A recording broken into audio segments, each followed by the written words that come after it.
What's up, guys? Diesel, Killer Joe. For years, I've heard people compare, really debate, talk about which one of these stables groups were better. And honestly, I never understood the comparison. So DX's click north, NWO's click south. Okay. But many of things they did was no comparison. Okay, there's one lie I need to debunk, saying without NWO there'd be no DX. That's a lie. First of all, DX was just Sean being himself, Triple H tagging along. What's up, Simply Deep 1985, and Triple H tagging along, and China being, a manly looking female bodyguard. So even if there was no NWO, all Sean was doing was just being himself. So DX could have still existed without NWO. Because remember, back in the day when Diesel was there, he was already starting to stick his middle fingers, powerbomb Bret Hart to the table, showed signs that he could have been a cool, badass heel that was getting cheered. So yeah, without NWO, there'd be no DX. That's a lie. Anywho, first off, the comparison that they act like each other. No, they don't. NWO was that cool, badass gang. DX were the cool kids in high school. That's all. Even I can't even lie to you. Looking back on some of the DX stuff that Sean did, I used to think it was funny as hell as a kid. I look at it and I was like, wow, I cannot watch some of this crap. Like, okay, example, the sausage joke, I don't find funny anymore. The penis jokes, I don't find funny anymore. Santa never looked so good when they ripped off their shorts and showed their ass in Santa Claus G-strings. That was pretty gay. I'm not gonna lie to you, I kind of did find it funny when Sean was making fun of the Hart Foundation and the Hart family. I'll beat you. I beat your brothers. I beat both your brother-in-laws. And I'll beat your whole family if you get in my face one more time. Making fun of Stu and Helen Hart. Not a lot. Some of that shit was funny as hell. And you can just really see that Bret Hart was legit angry at some of the stuff Sean was saying. But aside from that, there's another difference between NWO and DX and why NWO is far superior to DX. Number one, they started a whole boom period. National Hall built a big momentum. Hogan took it to a next level. So they created a second boom period. They ran wrestling 96 to 97. NWO ran wrestling, and that's not even up for debate. Don't even try to tell me someone else did. NWO ran wrestling 96 to 97. I mean, some could say Hogan, but no, I have to give it to the whole NWO because, again, National Hall brought the momentum. Hogan capitalized off it and took it to the next level. Their T-shirt sales out of this roof. I don't see more NWO T-shirts than DX by a mile. Starcade 97, Hogan versus Sting. Their highest buy rate for WCW in history. All because of who? The NWO. WrestleMania 14 was a very good buy rate, but let's call it what it is. Mike Tyson was the real one who drew that pay-per-view. Austin was great, but the people were still on the NWO WCW train. So they were just starting to come over after WrestleMania 14, hopping on the Stone Cold bandwagon. And even when DX was doing their thing, they never ran the WWE. It's not even close. They did not run the WWE. Stone Cold's doing big things. They still took a backseat behind Stone Cold, even from 97. They're taking a bit of a backseat to Bret Hart, the Hart Foundation. And even the Hart Foundation left. Like, the last month of WWE for 97, it felt kind of just there. I mean, Ken Shamrock versus Shawn Michaels didn't really set the world on fire. In Your House DX. That pay-per-view sucked. That pay-per-view sucked.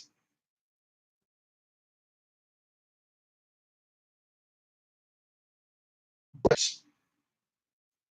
they did take a back seat to Bret Hart and the Hart Foundation. Because Hart Foundation, they're easily the best heels of 1997.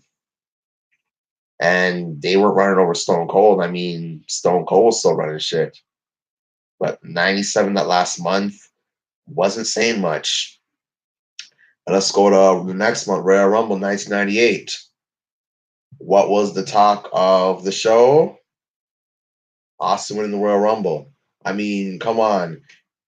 I didn't start watch wrestling until 2000, but even I know, okay, you'd have to be a complete moron to think anybody else was gonna win the Royal Rumble. Like that just was not going to happen. I mean, who could we even troll and say, we're you gonna troll and say, Owen Hart, I thought Owen Hart was gonna win because Bret Hart, Montreal Screwjob, Bret Hart versus Shawn Michaels and get no. Just no. Austin's gonna win. That was the talk of the night. I mean, yeah, Shawn broke his back, but that wasn't really the focal point of the show. Tuesday in Texas. Again, Austin versus DX, but it's about Austin. WrestleMania 14. Austin's new champion. Shawn passed the torch. Shawn retires, and WWE was just fine without Shawn. Like they didn't need him. They didn't. They had Austin, McMahon, Undertaker. So they did just fine without Shawn. DX as over as they were. They took an obvious backseat to Stone Cold. Sable was arguably just as popular as they were. Triple H was injured for a couple of months after SummerSlam, and WWE did just fine without them. So DX never ran to WWE. And no, I remember Triple H trying to say the Austin and DX era. No, it was the Austin era, not Austin and DX. If you put Austin and anybody, it's either going to be Austin McMahon or Austin and Rock, period. So DX didn't run no WWE, not even. nWo fucking ran the entire industry. The entire industry. And even look at 2002 now. No, actually, no. Don't even go to 2002. Let's go back to 2001. The failed invasion angle. What were people wondering? If nWo was going to come. People were wondering about, was no DX going to come? Or, correct me if I'm wrong, but from what I remember, people weren't worrying about if no DX was coming. People wondering, is nWo coming? Hulk Hogan and Nash. If they interfered in the invasion angle at the invasion pay-per-view, oh, trust me, SummerSlam and Survivor Series would have done way bigger numbers. Remember, I told you that. And then they did Austin Rock versus nWo. That would have really been something. And just a few ideas just for the fun of it. And then add X-Pac, Big Show. I mean, yeah, Buff Bagwell was gone. Nobody cared. Yeah, that's a few other guys, but yeah. Austin versus nWo in 2001 could have really, really been something. Just imagine Austin versus Hollywood Hogan. nWo at Survivor Series 2001. They could have done some big numbers with that, but oh well, they didn't. What we got, we got. What we gonna do? Now let's get to 2002. nWo comes. Yeah, the thing just flopped, but like I said before, and I'll say it again, nWo was bound to film WWE no matter what. Because first of all, Hulk Hogan, Razor Ramon, and Diesel are coming back to their home, so they weren't going to get booed. They're invading WCW. That's why they're able to get so much heat. even though Hall and Nash were technically there before, but they were nobodies in the early 90s in WCW, so their runs don't count. So they were looked upon as real WWF guys to the point where Vince McMahon tried to sue WCW. And Scott Hall said, without his razor accent, no, we don't work for the WWF. So that's why it wasn't going to work, because they're real WWE guys. Anywho, they still sold a ton of T-shirts. I'll tell you that much. A ton of T-shirts. I know for a fact they sold more than DX. That's for sure. And then Rock versus Hogan. That was a big deal. And funny enough, NWO versus DX, Rock versus Hogan was a bigger deal than Triple H versus Chris Jericho. And what happened? Jericho or Triple H went on last. Some people didn't care about the match. And the pop that Triple H got wasn't that big because they already finished watching Rock versus Hogan. But yeah, end of the day, the DX versus NWO comparison is dumb. You got this is like a legit gang versus the cool kids in high school. This is a bunch of guys who ran the wrestling industry versus guys who were just another acting that was over but never ran the company. And again, no, it was no Austin DX era because after Shawn Michaels left, ratings only got bigger and bigger and bigger, and people weren't concerned if Shawn was coming back or not. They just weren't. Think about that. That one of the hottest periods in time, Shawn Michaels gone, and WWE booms. But yeah, end of the day, this argument needs to die. There's no comparison. Like when it comes to the greatest stables of all time, for me, it's 80s Four Horsemen, NWO, DX, period. And DX is the perfect third place. NWO and Four Horsemen can be debated, but it's the 80s Four Horsemen for me.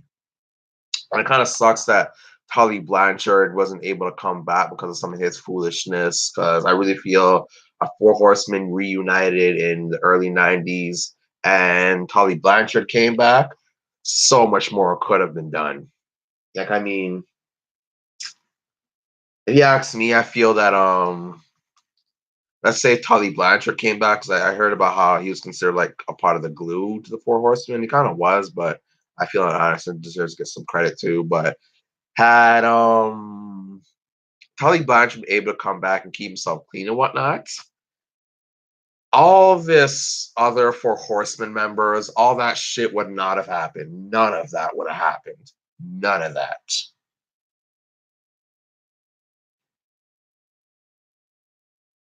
But yeah, for me, the only comparison to NWO is the Four Horsemen. That's it. No other group was. But yeah, NWO is far superior to DX. And if you feel so, please try to disprove me. LOL. And yeah, no comparison for me.